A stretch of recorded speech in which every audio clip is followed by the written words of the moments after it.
وحليها ولقد مكناكم في الأرض وجعلنا لكم فيها معايشة قليلا ما تشكرون.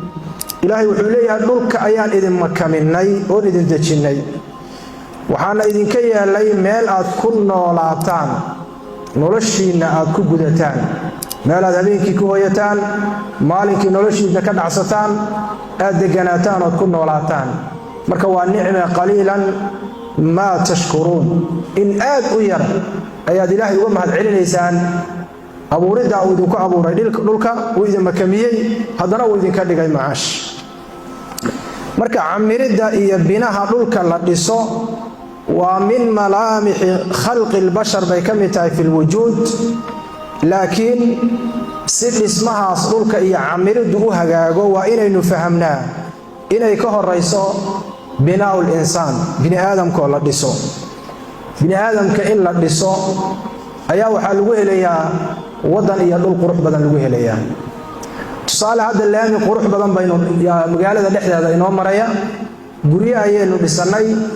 وحو باهي إلالين بو إبهانتاي ديغان كاسودان وحو باهي داد وعي قدو سريو وإيمان كودو بسيهي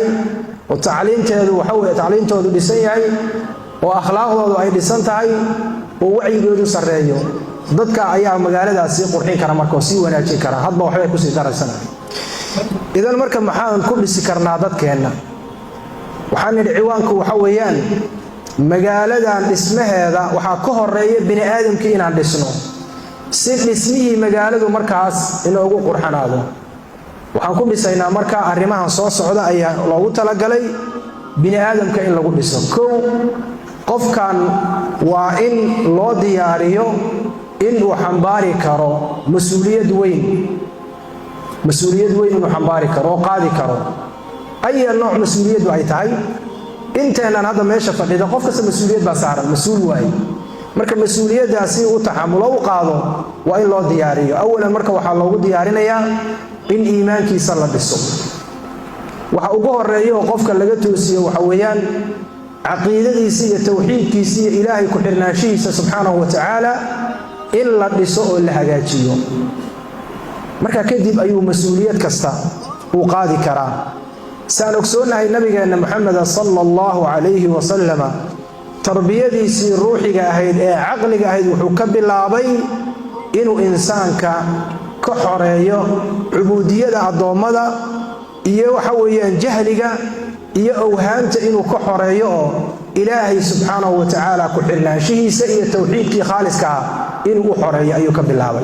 صدحي طبعا سنة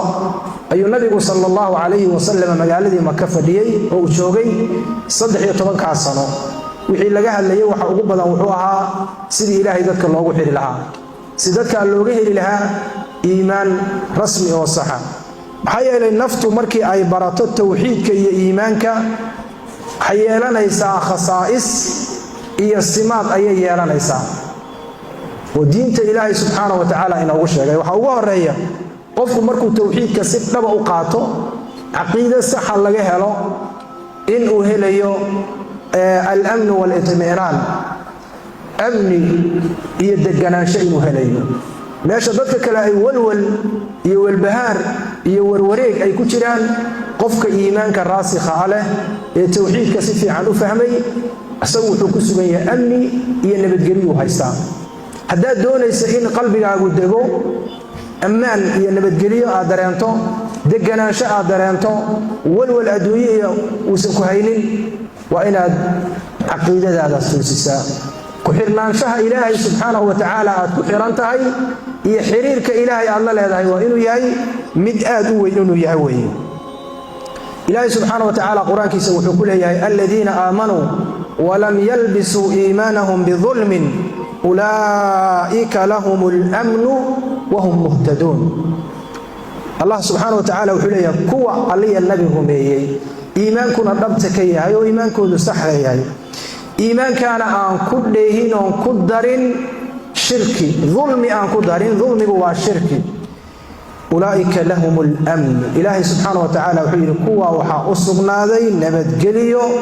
وأنا كوى هننصب عليه سبحانه وتعالى أيضا إلهي سبحانه وتعالى وعنه عدي dadka iimaanka saxda ah laga helo in ilaahay subxaanahu wa tacaala ku abaalmarinayo laba arrimood oo waaweyn waa al-amnu wal-itminaan kow iyo al-hidaaya labada ilaahay subxaanahu wa tacaala inuu isugu darayo arrinka labaad ee uu qofku helayo markii iimaankiisu saxnaado haddii walbahaar iyo adduunyo aad ka bixi weydo ogow iimaankaaga ayaa wax ku jira sax maaha qodobka labaad ee uu keenayo iimaanka raasikha ah ee sugan waxa weeyaan inuu qofku helayo alrida wasabaat raalli buu noqonayaayo ilaahay subxaanahu wa tacaala qismiga iyo qaybta uu adduunyada ka siiyey raalli buu ku noqonayaa qof sugan ayuu noqonayaayo naftiisu tazaczuc iyo kolba dhinac ugood aysan ku jirin allah subxaanahu wa tacaala waa kan qur-aankiisa ku leh radia allahu canhum waraduu canhu dalika liman khashiya rabbah ilaahay dadka raalli ahaanshaha uu siiyey waa dadka iimaanka raasikha laga helay radia allahu canhu ilaahay baa raalli ka noqday markuu ilaahay raalli ka noqdayna waradow canhu ayaguna ilaahay bay raalli ka noqdeen subxaanahu wa tacaala wuxuu ilaahay siiyey bay ku qanceen ku raalli noqdeen dalika liman khashiya rabbah nafta marka iimaanka raasikha leh waa naf raadi ah wey waa naf raadi ah oo adduunyadan dhibaatooyinkeeda iyo musiibaadka dhacaya uusan waxba ka bedelaynin tusaale nabigeena maxamed sallallahu alayhi wasallam xadiis saxiixa wuxuu leeyahay cajaban liamri lmu'min waxaan la yaabanahay qofka mu'minka ah rasuulkii ilaahay ayaa tacajubay oo la yaabay cajaban liamri lmu'min qofka mu'minka arrinkiisa ayaan la yaabay buu rasuulku yidhi sallallahu alayhi wasallam ina amrahu kullahu khayr qofka mu'minka taladiisa iyo arrinkiisa oo dhanba waa khayr maxaa yeelay adduunka intuu joogo laba mid baa qofkan ku dhacaya in khayr iyo wanaag uu asiibo oo yacni awlaad ilaahay siiyo hanti ilaahay siiyo caafimaad ilaahay siiyo waxa weeyaan wanaag ilaahay uu siiyo adduunka intuu joogo wa imaa in musiiba ku dhacdo oo naftiisii xanuun ku dhaco awlaaddii ka xanuunsato ehelkii ka xanuunsado hantidii ka baaba'do yacni qofkii inay musiiba ku dhacdo labadaa mid waaye adduunyada inta la joogo qofka mu'minka xaalkiisu waa sidee rasuulku wuxuu yidhi sala allahu alay wasalam in asaabathu saraa khayr iyo nicmo iyo barwaaqo hadday asiibto os helo shakara uu ku shukrinayo ma ku kibrinayo kibir kama qaadayo gaalada iyo munaafiqiinta iyo dadka iimaanka sugan aan lahayn ayaa markii ilaahay u nicmeeyo nicmada ilaahay ku kibra nicmada ilaahay ku kibra hanti ilaahay hadduu siiyo awlaad hadduu alla siiyo caafimaad hadduu alla siiyo xoog iyo awood hadduu alla siiyo yacni garasho ilaahay hadduu siiyo iyo caqli dadka xunxunka way ku kibraan ilaahayna way ku kufriyaan way ku gaaloobaan nicmadii amaa qofka mu'minka nicmo hadduu ilaahay siiyo ilaahay buu ugu mahadcelinayaa wuxuu leeyahay alxamdu lilah ilaahu adaa i siiye awlaadan hantidan caafimaadkan caqliga ilaahay adaa i siiye fakaana khayran lahu marka shukrigii ilaahay iyo mahadcelintii khayr buu u noqonayaa marka khayr buu helay wain asaabathu daraa dhibaato hadday soo gaadhana shakara fakaana khayran lah sabara fakaana khayran lah hadduu dhib soo gaadhana wuu ku sabrayaa dhibkii wuxuu leeyahay ilaahay baa ii qadaray xanuunka nafteyda ku dhacay xanuunka ilmahayga ku dhacay xanuunka ehelkayga soo gaadhay xaaskii hantida iga baaba'day allah baa ii qadaray wuu ku sabrayaa marka fakaana khayran lah buu rasuulku yidhi sal alla alay wasalam sabarkaasi haddana wuxuu u noqonayaa khayr marka qofkii mu'minka ahaa ee ilaahay si dhaba u rumaysnaa intuu adduunka joogo khayr kamaba baxayaba maxaa yeelay waa raalli ilaahay subxaana wa tacaala xukunkiisa iyo qadihiisa ayuu raalli ku yahay qodobka saddexaad walaalayaal ee uu ka helayo qofka iimaanka saxa leh uu helayo waa alhidaayatu waltawfiiq ilaahay subxaana wa tacaala inuu hanuuninayo khayrkana uu waafajinayo meesha wanaagu ku jiro allah uu ku toosinayo subxaanahu wa tacaala maxaa yeelay naftan hadday ilaahay isu dhiibto ilaahay aqoonsato ilaahay subxaana wa tacaala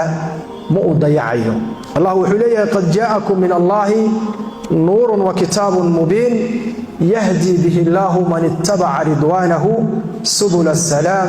ويخرجهم من الظلمات إلى النور بإذنه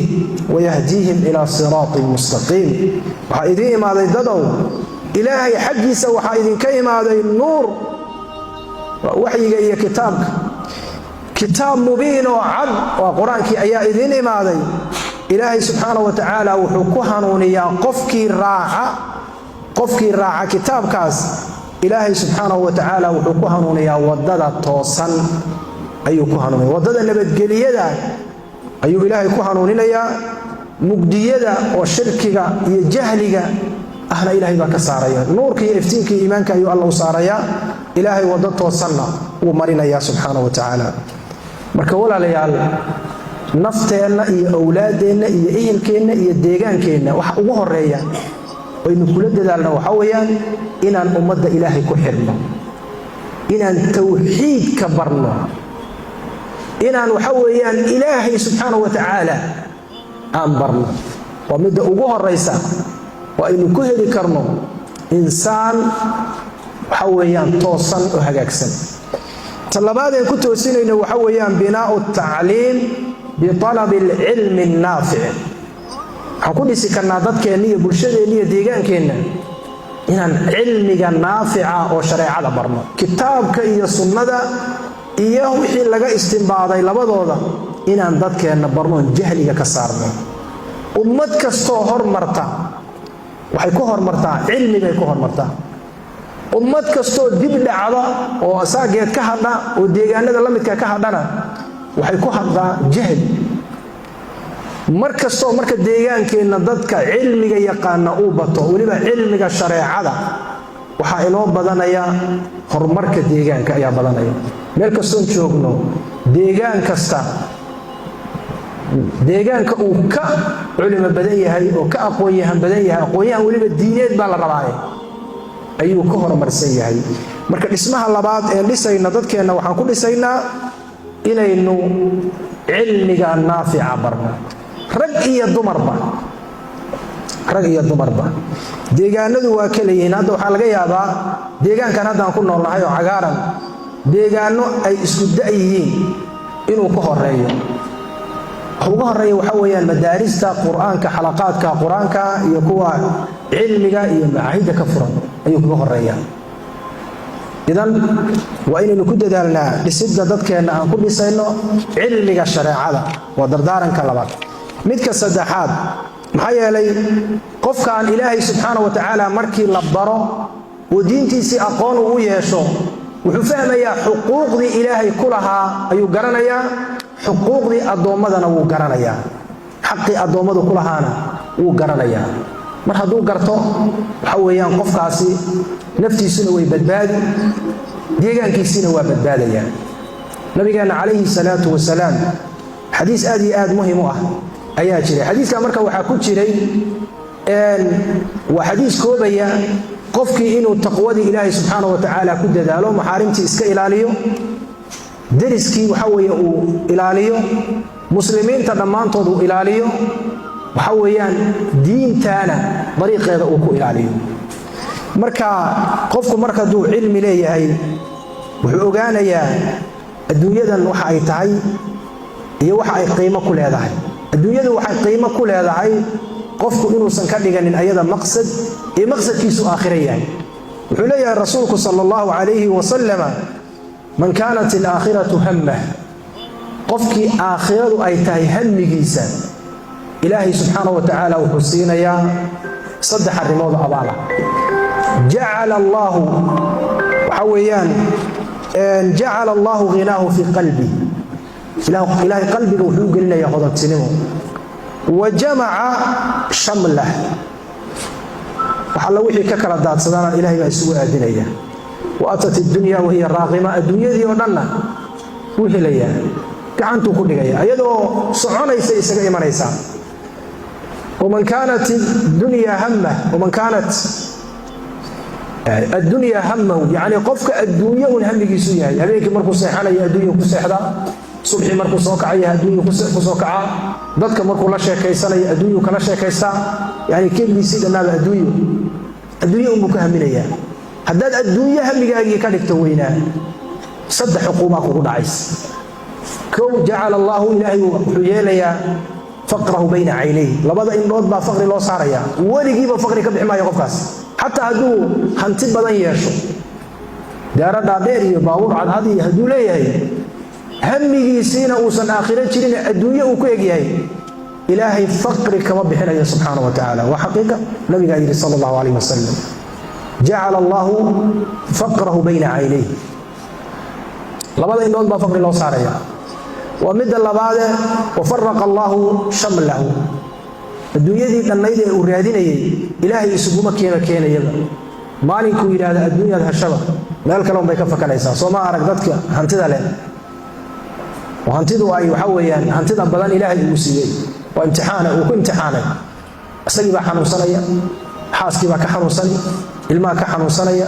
meelo adigu aadan aadaynin oo Dubai iyo meelo kale ayuu 24 saac ilmihiisa reerihiisa loo wada xanuun darti marka adduunyadiisu ma imanayso waligeedu waa ka kala maqan tahay waa mid saddexaad adduunyada wixii loo qoray mooyaane wax kale la heli maayo walan taati min ad-dunya illa ma qadara lahu wixii loo qoray qadarin beelaya marka qofku hadii uu ilaahay subhanahu wa ta'ala diintiisa barto wuxuu ogaanayaa xaqiiqada adduunyadu ay tahay dadna ku mashquuli maayo binaha saddexaad ee aan doonayno da'yarteena iyo dadkeena inaynu ku dhisno waa binaa'ul qiyam wal akhlaaq qiyamkii akhlaaqdooda waa inaan dhisnaa ummadeena meesha hadda dhibaatada ugu weyn ay ka haysato waa akhlaaq darrada weyn dhalinyarada magaalo kastoo tagto dadkeeda waxa ugu badan dhalinyarada weyn dhalinyaradiina mushkiladda haysata waxa weeyaan akhlaaq xumo weyn mukhadaraadka isticmaalayaan social media ay sida qaabka dan u adeegsanayaan xumaanta ay ku jiraan marka dadkeena waxaynu ku dhisaynaa inaan akhlaaqdooda toosino akhlaaqdooda hagaajino maxaa yeelay ummaduhu waxay ku hormaraan oo wax ku noqdaan mujtamacaadku waxa ay ku hormaraan waa akhlaaqda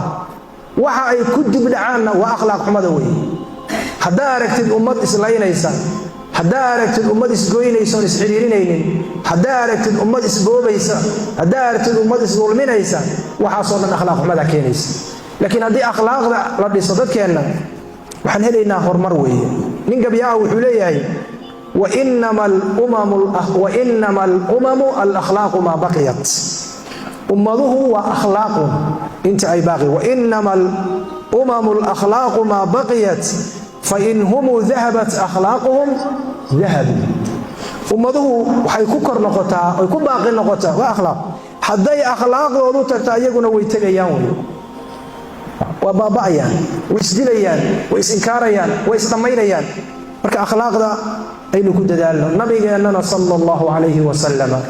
akhlaaq meeshu ka gaaray waa kan ilaahay ku amaanaya subhanahu wa ta'ala wa innaka la ala khuluqin azim inma bu'ithtu li utammima makarim al akhlaq ayu nabigu sallallahu alayhi wa sallam waxa la ii soo saaray oo la ii keeno la igu kiin soo diray inaan dhameystiro akhlaaqda wanaagsan marka akhlaaqda aynu ku dadaalno jiilkan soo koreeya hadii akhlaaqooda aynu ka shaqeyno dhismaha deegaanka iyo quruxdiisa iyo wanaagiisa markaas imanaya laakiin haday akhlaaq xumo noqdaan dhalinyaradeeni rag iyo dumar waxay noqonaysaa in deegaanka inaga burburo ugu dambayn waxa bulshada lagu dhisaa oo insaanka lagu dhisaa in waxa weeyaan wacyigiisa ijtimaaciga ee guud in la dhiso وبناء الاجتماعي bulshada dhan dhismaheeda in lagu dadaalo wuxuuna ku xaqiiqsami karaa binahaasi kow in laga shaqeeyo binaa'u wuxdatu saf almujtama' inaynu ka wada shaqeyno bulsho midaysan oo walaalo ah oo is haysata inaynu abuurno magaaladan aan deganahay dadka ku nool haddii dad midaysan ay yihiin mabda'oodu midaysan yahay ra'yigoodu midaysan yahay taladoodu midaysan tahay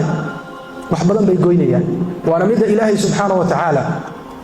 uu inaga doonayo wactasimuu bixabliillaahi jamiican walaa tafaraquu ayuu ilahay subxaanahu wa tacaala xarigga ilaahay oo kitaabka ah qabsadoo ku dhaga idinka oo kulansan hana kala tegina marka kala tagga iyo waxa weeye khilaafka iyo caradu wuxuu keenaa takhalluf iyo dibdhac iyo inaad qayrka iyo dadkii kula midka ka hadho. Ilaahay subhanahu wa ta'ala wuxuu leeyahay wala tanaza'u fatafshalu wa tadhhaba riihukum. war hadoodin oo hamurmina yani aayada waxa ka horeysay wa atii'u allaha wa rasuulahu ilaahay iyo rasuulkiisa adeeca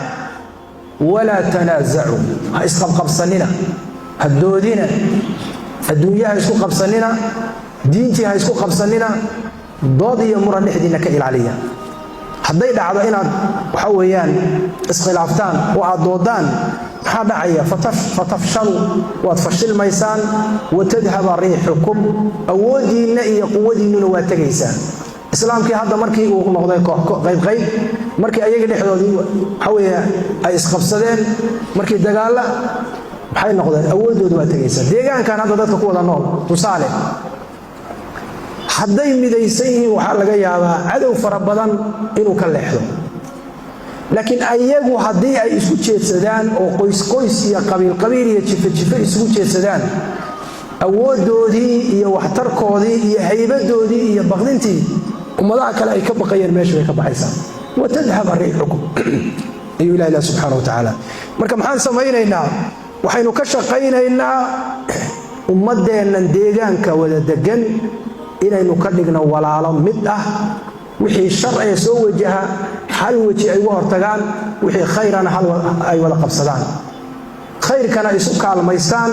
xumaantana waxa way iska wada difaacaan dhamaantood. nabigeena maxamed sallallahu alayhi wasallam magaalada madiina markuu imaaday dhowr arrimood buu bilaabay. arrintii koobaad ee uu ka bilaabay waxay ahayd mujtamacii ku noolaa madiina inuu isu wada keeno. وملها نبينا محمد صلى الله عليه وسلم سياسديسا عالم كودن markii halkaas looga sheekeeyo waxa weeyaan yaabayo de ilaahay baa watay oo wixii baa hogaaminayay nabigu sallallahu alayhi wasallam markuu madiina imaaday wuxuu ka bilaabay inuu horta dhiso masaajid dadku isugu imaadaan oo halka waxa weeyaan dawladda islaamka laga maamulo. taa markay dhacday wuxuu sameeyay madiina waxa ku noolaasan ogsoonahay ansaar oo laba qoys oo soo dagaalami jiray laakiin intoodii badnayd markaas rasuulka rumeeyay sallallahu alayhi wasallam. yahuud oo waliba saddex qoys ama saddex qabiil ka kooban iyo munaafiqiin intaas oo dhan baa madiina ku wada noolaa. idan intaas oo dhan in la isku hayo oo dawlad loo sameeyo waxay u baahan tahay siyaasad bay u baahan tahay aad weyn. wuxuu ka bilaabay rasuulkeena sallallahu alayhi wasallam iyo muhaajiriin oo asaga la socday afar bay ahaayeen. wuxuu ka bilaabay muhaajiriin iyo ansaar inuu walaaleeyo walaala ka dhigo qof muhaajira iyo qof ansaari in la yiraahdo walaalaatihi. xataa awal islaamkii si la soo guurinayo labadan muhaajirka iyo ansaariga way isdhaxlayeen ilaa ay soo degto wa ulul arhami ba'dhum awla bi ba'd. waxay gaadhay labadan saxaabi ee muhaajirka iyo ansaariga nabi maxamed uu walaaleeyay inuu yiraahdo xaasaskayga mid baan ku furayaa ansaarigi beertaydana qayb baan ku siinayaa hantidayda waxa kada halkaas ay gaadhay walaalnimadii. khidmad la yaab leh ahayd maxaa yeelay muhaajiriin waxantii ama wadanin qaxooti bay ahaayeen ansaar baa hantidii haysatay garab iyo walaalna way u baahnaayeen. muhaajiriin haddayna hanti wadanin xoog iyo aqoon iyo waxa weeye talo iyo ra'yi ayay la imaadeen. nimankaana hanti bay haysteen idan markii la walaaleeyay qof kasta walaal waa u baahan yahay garabkiisa istaaga oo la shaqeeya beertii kala shaqeeya hantida wax la soo saara. nabigu sallallahu alayhi wasallam wuxuu ka shaqeeyay ansaari muhaajiriin walaaleeyo. haye yahuudi saddexda qabiil ahayna saddexda qoys wuxuu la galay heshiis buu la galay. deedna marka waxa weeyaan siyaasad degan ayay noqotay.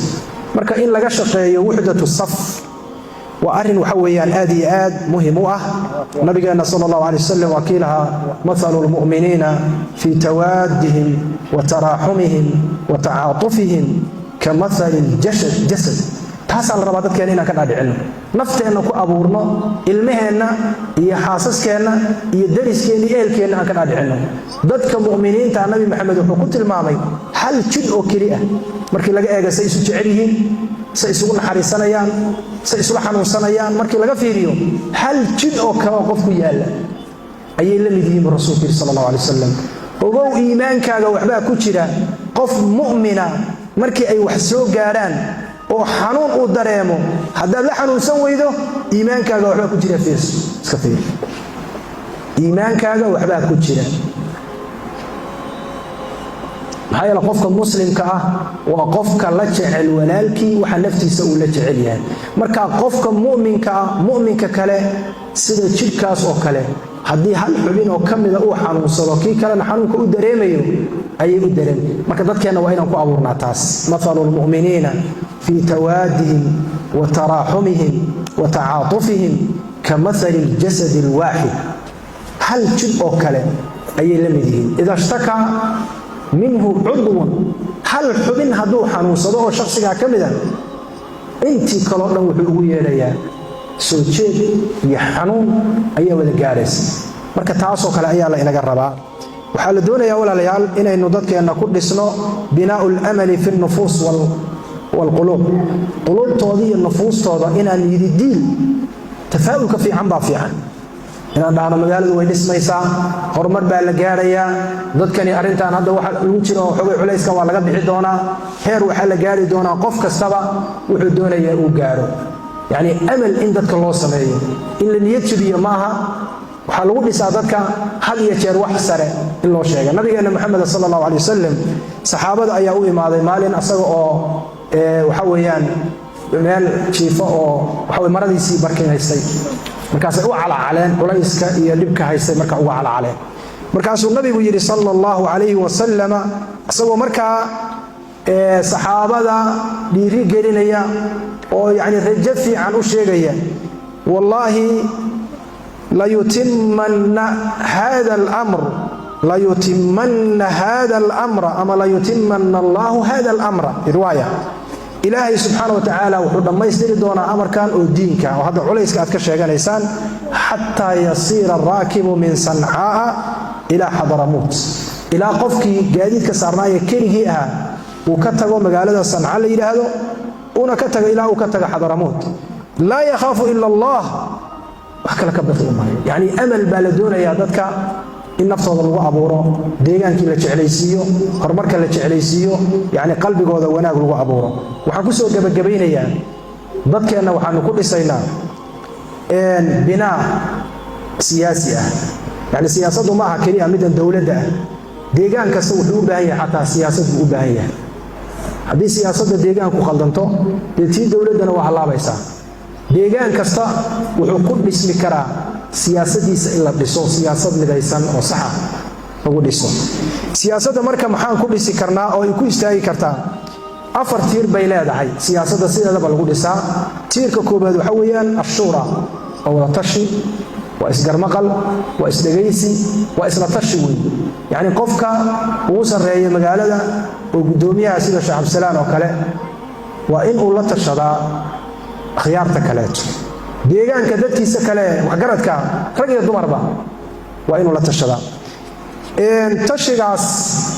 quraankeena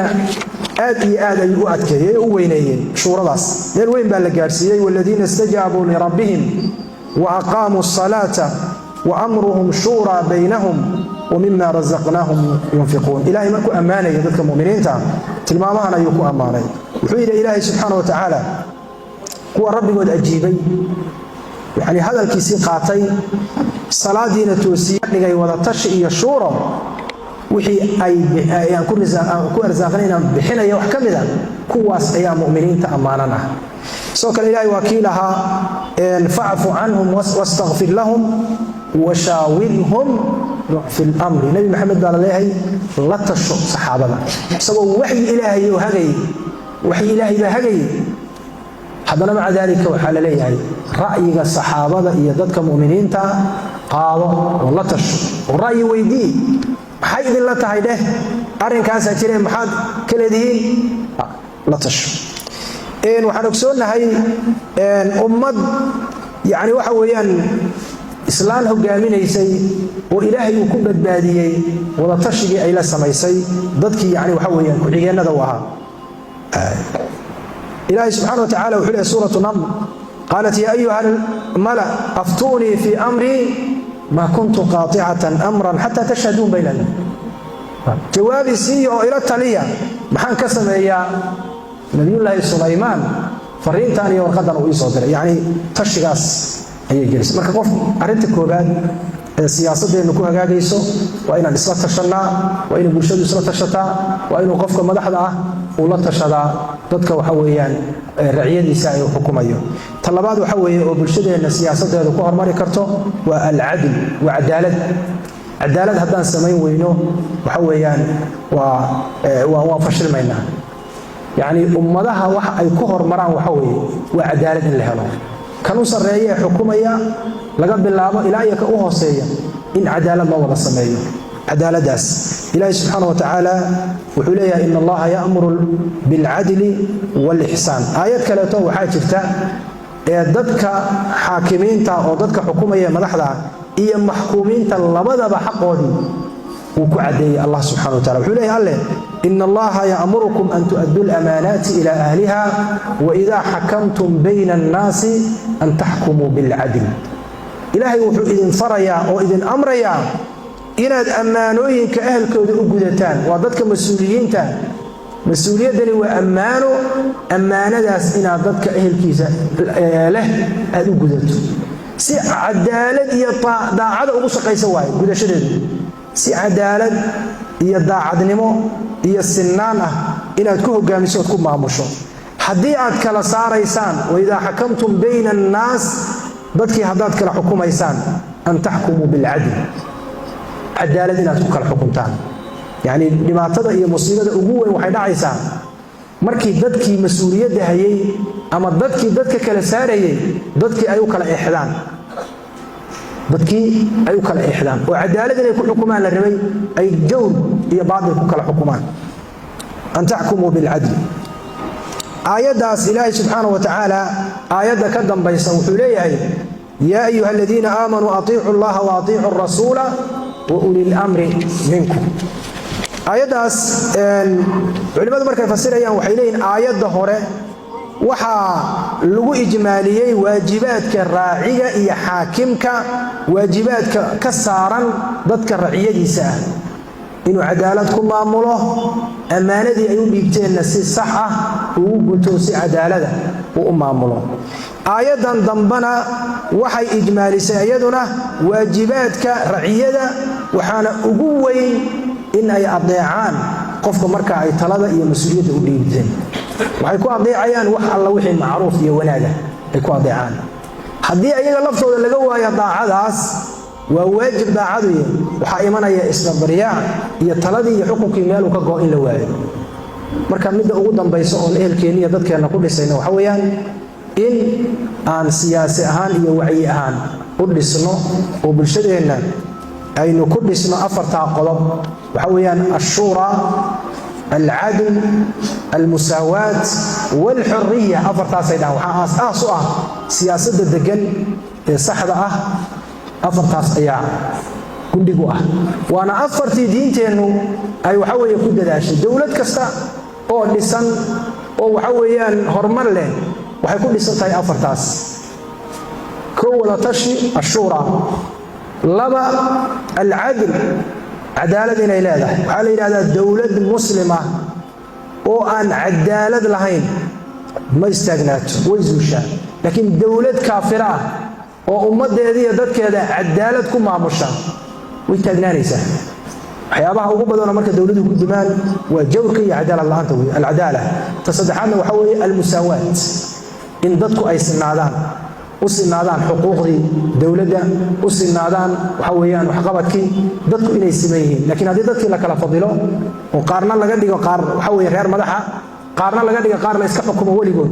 أيضا ماشى فشل السياسة أياك إمادة مساواة تصدحنا وحوي أفران وحوي الحرية ضدك على الحكومة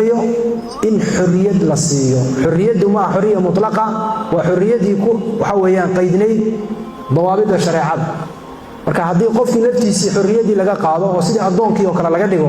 ayada lafteeda siyaasadda kan ma noqonayso waxa nafteedii idinka wada dardaarmaya deegaankeena dhismihiisa inaynu ka shaqeyno